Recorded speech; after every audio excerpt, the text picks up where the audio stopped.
उपासक के अंदर ये प्रश्न नहीं आना चाहिए कि हमें 6 महीना 1 वर्ष हो गए नाम जप करते हुए, कोई हमें परिवर्तन तो नहीं दिखाई दे रहा।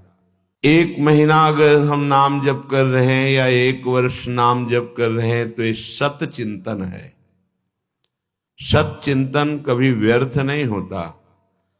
तुम्हें पता नहीं है कि तुम्हारे कितने अशुभों का नाश कर चुका है नाम, यदि वास्तविक आप जप रहे हैं।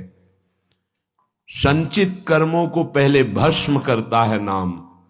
इसीलिए नवीन उपासक को यह अनुभव नहीं होता कि नाम का फल क्या है, क्या आनंद है, क्या दुख मिटता है।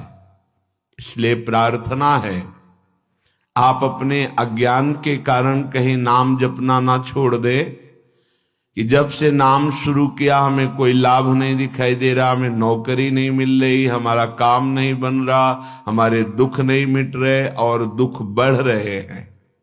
ऐसा आपको माया अनुभव कराएगी। पर आपको दृढ़ विश्वास रखना है सदगुरुदेव के वचनों में, शास्त्र वचनों में, संत वाणी में। इसी विश्वास के सहारे हम अध्यात्म बल से युक्त हो जाते हैं। नहीं तो जब हम नाम जप करते हैं तो सबसे पहला काम नाम का होता है गोदाम में आग लगाना। जो हमारे संचित कर्मों का शुभ अशुभ गोदाम है उसको भस्म करता है। अब ये बात पता नहीं है तो वो वर्तमान में तत्काल फल देखना चाहता है कि हम नाम जप किए तो हमारी सारी कामनाओं की पूर्णता हो ही जानी चाहिए। नहीं, नाम जप का फल क्या हुआ, वो ऐसा सोचता है।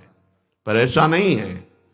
नाम जप सबसे पहले अशुभों का नाश करता है, फिर शुभ फंसाने वाले जो होते हैं वो उनका भी नाश कर देता है। इसके बाद क्रियमाण पूरा परम पवित्र करके भगवद अर्पित कराता है, प्रारब्ध भोगने की सामर्थ्य देता है। फिर आनंद का ऐसा उन्माद होता है, आनंद की ऐसी उत्तम अवस्था होती है जो वाणी से वर्णन नहीं की जा सकती। आप धैर्यवान बने, उत्साह पूर्वक नाम का जप, नाम का कीर्तन, नाम का चिंतन करें। परिणाम बहुत मंगलमय होगा। थोड़ा धीरज रखें, थोड़ा विश्वास करें। न एक एक नाम आपको उठा रहा है, अभी आपको समझ में नहीं आएगा। जब आपके पाप नष्ट हो जाएंगे, हृदय निर्मल होने लगेगा, तब आपको समझ में आएगा। मेरा मन प्रियाजू की कृपा से इस प्रेम रस में आविष्ट हो गया है।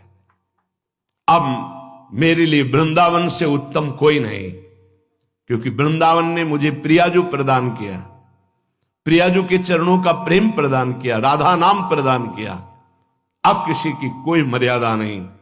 प्रेम की अपनी स्वयं की मर्यादा है कि वो किसी की मर्यादा नहीं रखता।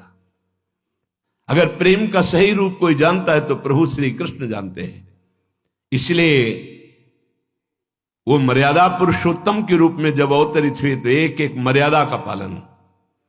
और जब लीला पुरुषोत्तम प्रेमावतार श्री कृष्णचंद्र जी, महाराज की लीलाओं को समझना सदगुरु की चरण शरण में बैठकर ही हो सकता है जो रसिक हैं।